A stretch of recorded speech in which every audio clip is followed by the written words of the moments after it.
Hello, everyone. My name is Judy Hervey, and I'm going to be recording our cancer drugs, anti-neoplastic medications for you. First of all, let's look at the statistics. These are from 2019. They're always a year, obviously. 2020, we're not done with, even though most of us would like to be. But here we go. American Cancer Society is just an awesome resource to go to look at anything. A lot of people have given up their whole life's work to work in this institution that are very interested in this subject. So, anyway, I use it quite frequently in this lecture and the one for the pathophysiology for cancer cells. At any rate, estimated, you can see 1,762,450 new cases of cancer will be diagnosed in the U.S. And look at that. Well over 500,000 people will die from the disease. The most common cancers, and you can see listed, are breast, lung, bronchus, prostate. Probably no surprise to you, as you all probably either know someone or will know someone very near and dear to you that gets diagnosed with one form of cancer or another. Women ages 30 to 74, cancer diseases lead all other causes of mortality. And most common cancers for women are going to be breast, lung, and colorectal. And then among children ages 1 to 14, cancer is a leading non-accidental cause of death. Usually it's an accident with a child, but if they're going to get sick, it's because of cancer, most of the time. Estimated deaths in 2019, both sexes are combined here that I put together these statistics. We could have nothing but a PowerPoint on statistics, but we also have to learn the content. So here we go. As you can see, lung leads it, lung and bronchus, and of course that's a lot of times due to our environmental smoking and now vaping is going to probably lead into that also. Followed by colorectal, which is way lower than that. Pancreas and colorectal are kind of neck and neck, and so is breast. And then it drops down for liver, prostate, leukemia. We've had great strides in. Years ago, everyone died of leukemia, and now there's a high cure rate for leukemia. Non-Hodgkin's lymphoma, also, if it's caught in time, a high cure rate. And then you could say ovarian's very low, accounts for just 2.5% of all female cancer cases, but 5% of the deaths because of the disease low survival rate. They're so embedded in the body, it's hard to detect ovarian cancer. So there's your statistics for this year. All right, so what are we talking about? What is cancer? Basically, it's cells that are misbehaving. They are just not doing their job. And so it can lead to a group of disorders. It's usually not a single disease. Various forms of cancer differ in their phenotype and aggressiveness. Now remember, genotype is what we're given. Phenotype is what is expressed in the body. So a lot of them differ in the way it's expressed and their aggressiveness. And they also differ in response to drugs. So we're going to look at all of that right now. So in cancer, we used to think of it that it was uncontrolled and rapid. We don't anymore. It is definitely uncontrolled because they're chaotic cells that are not doing what they're physiologically supposed to do. But not all cancers proliferate rapidly. Some used to be thought of that benign were the only cancers that were very slow growing. You can have a very fast growing benign cancer. We don't think that anymore. And some metastatic cells grow very slowly. It's not rapid like we think so. The correct explanation for the relentless growth of tumors that we see, and this is per Richard Lenny, who is the main author of the book you have, even though there are two or three nurses on it now. Richard Lenny has died, but I've used his book for years, and they've taken and using a lot of his material. But anyway, according to him, malignant cells are unresponsive to the feedback mechanisms that regulate cellular proliferation in healthy tissues. So let's look at that again. They're unresponsive to the feedback mechanisms, meaning we have feedback mechanisms in our body to help us stay in that state of homeostasis. And they're unresponsive to it. And so the cellular proliferation, a lot of times, is just not healthy. So cancer cells are able to continue multiplying under conditions that would suppress further growth and division of normal cells.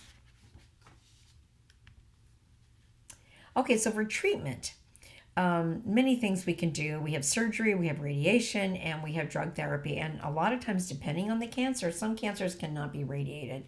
Like they usually will not radiate the liver, major organs, or the brain. But surgery, a lot of times, but sometimes they're not a candidate for surgery. Drug therapy, and sometimes all three. So again, surgery usually used as treatment for solid tumors that they can actually go in and just cut them out, and then the person is fine, or they follow up with radiation and or treatment.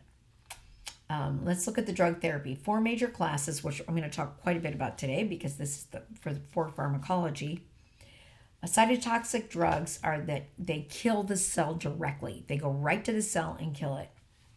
Used most often, and then of course the non-cytotoxic agents, which will more of a static, keep the cells at bay but not kill them.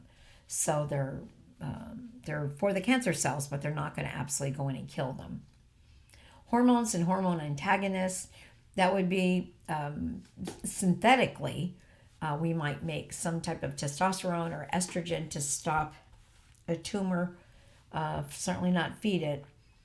And then hormone antagonists, do we have testosterone or estrogen or, the growth hormone or thyroid hormone feeding a tumor? Then we would go in and use what we call an antagonist. And we've learned that antagonists, when you're antagonizing a action, you're stopping it.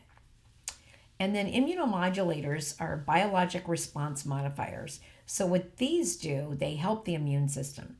It enhances our immune responses, and so that's going to suppress or kind of keep at bay that cancer cell proliferation, because we're going to boost up our immune system. Targeted drugs are drugs that bind with specific molecules that promote cancer growth. Drug therapy. So there's specific molecules that basically just take them out. And the targeted drugs are for disseminated cancers, such as leukemias, disseminated lymphomas. And what I mean by that, disseminated is systemic, because all the blood cancers, such as leukemia and lymphomas, it's going throughout. You can't just have one region in your arm where you have leukemia. It's in your blood, so it's going everywhere. And so that's why that's called targeted. They're drugs that bind with specific molecules that promote cancer growth and lymphomas and widespread metastasis. Drugs that are also used in addition to surgery and radiation to kill malignant cells that surgery and radiation leave behind. So sometimes, we've radiated the heck out of them. They've gone in surgically and removed both breasts. After radiation, they may need to now do some response with targeted drugs, just in case there are some malignant cells that have been left behind. So it's kind of like an insurance policy. So when we talk about cancer chemotherapy, when they use those words, they are basically talking about cytotoxic drugs. Those are the chemotherapy drugs. The other drugs we will use to get rid of cancer, but they're not, it's not usually what we're talking about when we're saying chemotherapy. Okay, this is very, very important. It's almost the crux of this whole lecture here. It's the cell growth cycle phases. GO is just a resting phase where the cells are just hanging out there. There's not much action in there. G1 are cells that are preparing to synthesize DNA. As you can see, that would be the next step where they're synthesizing the DNA. S is where cells synthesize DNA. That's S for synthesis. G2 is where the cells prepare for mitosis or division. And M is where the cells actually divide, mitosis phase or cell reproduction. Upon completing mitosis, the resulting daughter cells have 2 options. They can either enter the G1, the premitotic phase, and repeat the cycle, or they can enter the phase known as the GO, where they become mitotically dormant. Like I said, GO is just a resting, where they're just hanging out. They do not replicate and are not active participants in the cycle if they're in the GO phase. Cells can remain in the GO for days, weeks, and even years. The growth fraction of a tissue refers to the ratio of the proliferating cells to cells in GO or the resting phase. Tissues with a high percentage of proliferating cells and few cells in the GO have a high growth fraction rate because they're growing, they're multiplying. Conversely, or oppositely, tissues composed mostly of GO cells have a low growth fraction rate. Does that make sense? They're not growing, they're not proliferating when they're in the GO. But if they're a large percentage of proliferating cells and few cells in the GO, they'll have a high growth fraction rate because they're in one of the other steps. They're either in the G1, S, G2, or M, so that they're working. Okay, let's just look at the cytotoxic cells. And again, cytotoxic is the ones that are more toxic to cancers, and they have a very high growth fraction rate to cancers, then a low growth fraction rate. And why? Why do you suppose? Because cytotoxic anti-cancer drugs are more active against proliferating cells. And remember what we said, the proliferating is probably in the S and G2. It's not in the GO or dormant cells. Proliferating cells are especially sensitive to chemotherapy because cytotoxic drugs usually act by disrupting either that DNA synthesis, and let's go back and look at that, in the S phase here, so it's going to interrupt it here, or mitosis, which is down here. Activities that only proliferating cells carry out. Unfortunately, toxicity of anti-cancer drugs is not restricted to cancer. It kills normal cells too, and that's the problem, and that's why they always look so, patients, God love them, are so sick. The most common cancers, as you can read here, solid tumors of the breast, lung, prostate, colon, and rectum have a very low growth fraction and respond poorly to drugs. Those are the ones that they have to go in surgically and help. And they give them other types of cancer drugs. Some rarer cancers, acute lymphocytic leukemia, Hodgkin's, not non-Hodgkin's, but Hodgkin's is the harder one to cure, and certain testicular cancers have a very high growth fraction, but they tend to respond well to the chemotherapy. Okay, let's move on.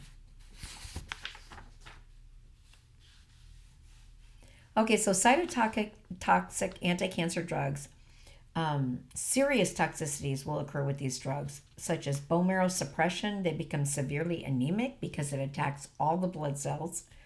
The GI, nausea and vomiting. And why? Why does it affect these areas? It's because these areas have highly proliferating cells all the time. The bone marrow is continually being constructed. A lot of blood in the GI tract. It's constantly moving. Hair follicles, same thing. You know, the hair is always being replaced. So that's why we have problems with this area, with the serious toxicities of all of the cytotoxic drugs. And the sperm forming cells, we tell especially the young men that want to have children to bank their sperm because it actually ruins the whole process of spermatogenesis. All right, I'm going to continue with this on the next video. Thank you for listening.